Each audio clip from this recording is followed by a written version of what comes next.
Good evening and welcome to London Ascending.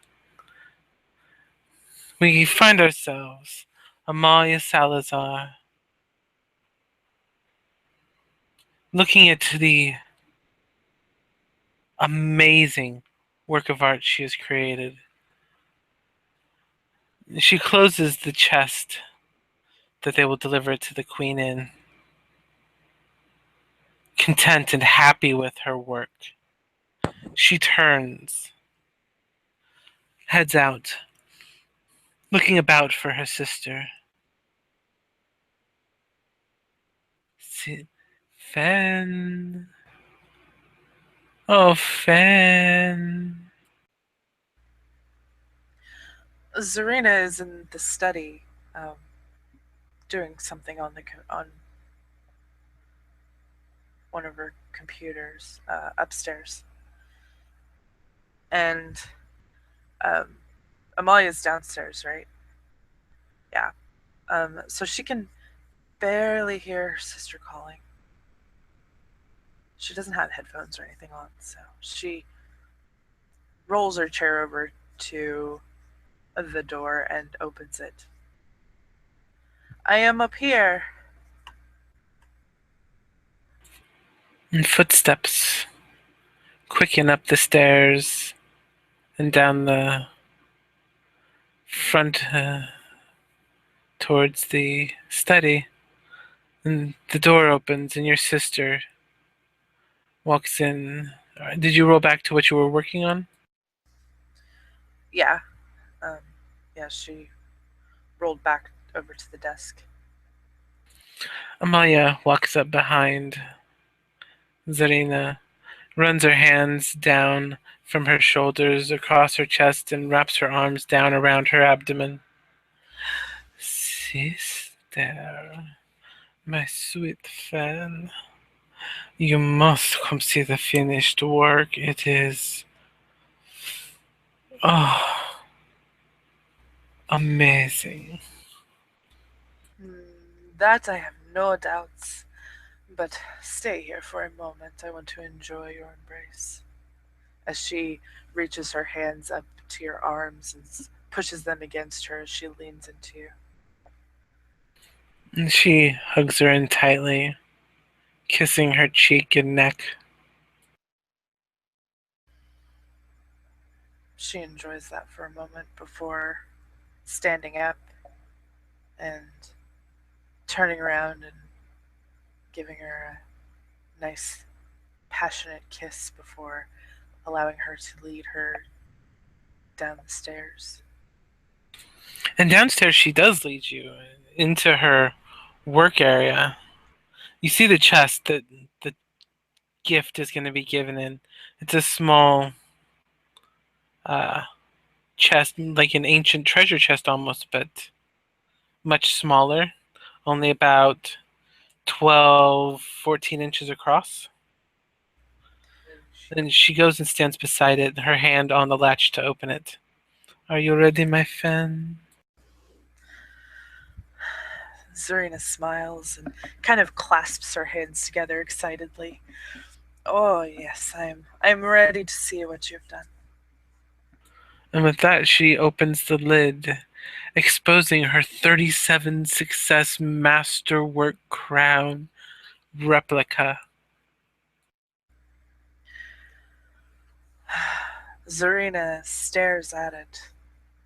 She squeals with delight and watches the dim light sparkle off of these perfect jewels. She doesn't pick it up, but she gets a very close look at it, inspecting it. I'm going to roll perception alertness. She has attentive as a specialty. Just to see, she can really see the um, craftsmanship of this wonderful work. Oh, two successes. So I'm sure she can see some stuff. Oh, it is. Maybe it's just too much exquisite, fine, detailed craftsmanship. You can see each little facet of the gems that are on there. The gems which you know, having watched her blown some of them, to be simply glass, but looking at them, you can't. There's nothing to tell apart. And at this point, while you're looking, she brings over the original and holds it next to it. And for a moment, you might think the forgery looks better than the original.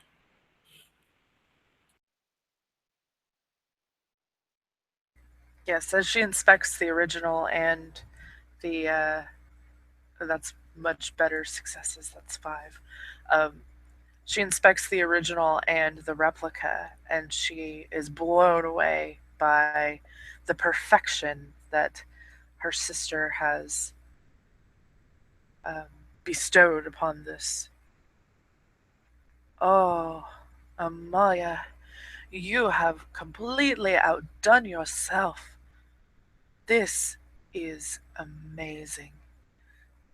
The Queen, I hope, will be very, very pleased to receive this.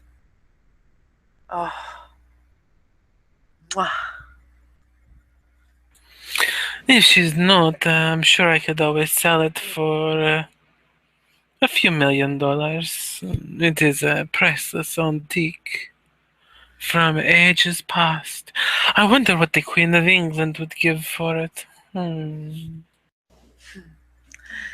Probably quite a lot, I'm sure. I think our dear Queen would be a fool to refuse such a wonderful gift. I think she would, but there is no accounting for taste. You have seen some of those toreadors, and they take to some of the strangest things that they call art. Oh, I say no, I don't understand it at all. Like some things that they call art. I suppose it's in the eye of the beholder, but sometimes I think those eyes are blind. Quite. So our story, we recovered it from a sabbat, yes. Hmm. Yes, I think that is a good story. I heard tell of a Sabbat who is Zamitzi, I believe, who is androgynous in appearance, and you can't tell by looking at them if they are male or female because they have distorted themselves so much. I see. Do you remember the name of this Zamitzi person?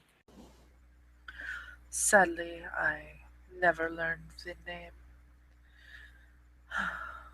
Probably just as well. Probably don't want to put the name of any Sabbat out there anyway. This is probably true, my fan. Very true. She had, we will say she was an old one, though. Yes? Quite, quite old. And we were sent on a mission to recover this from them. They still probably don't even know that we have it.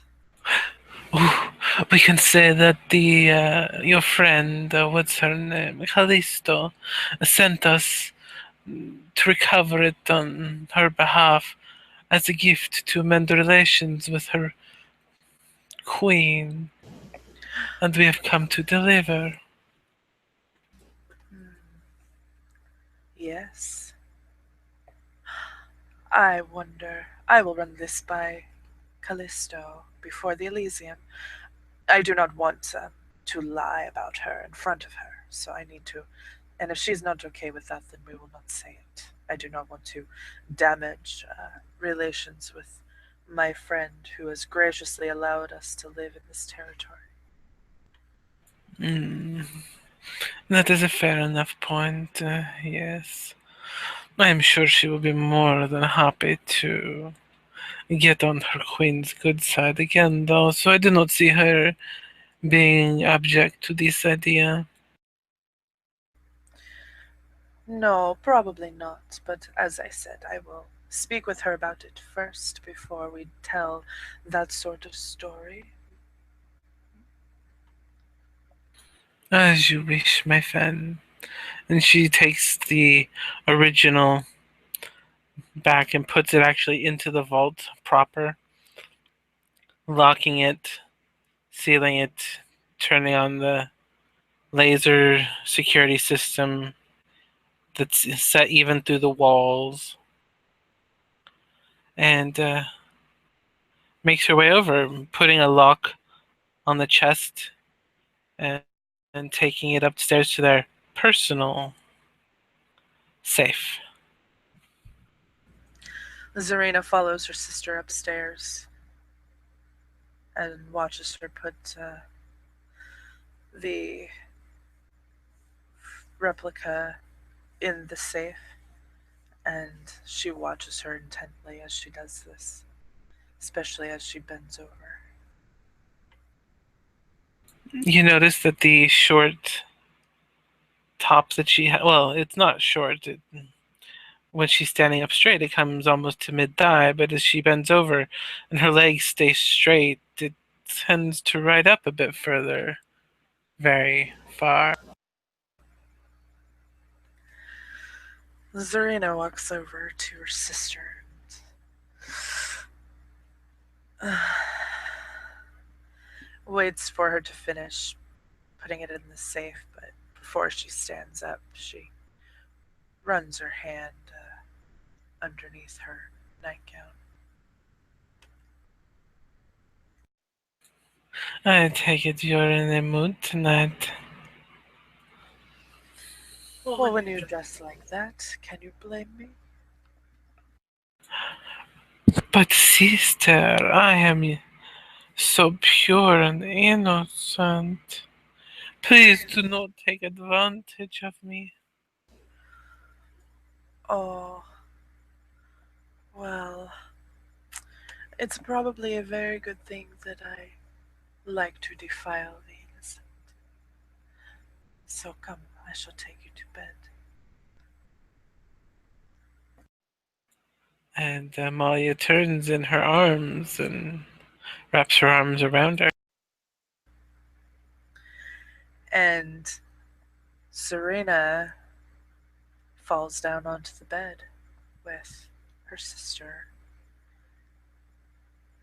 wrapped around herself, and we will fade to black and end this scene. Thank you, players, for playing, and thank you, watchers, for watching.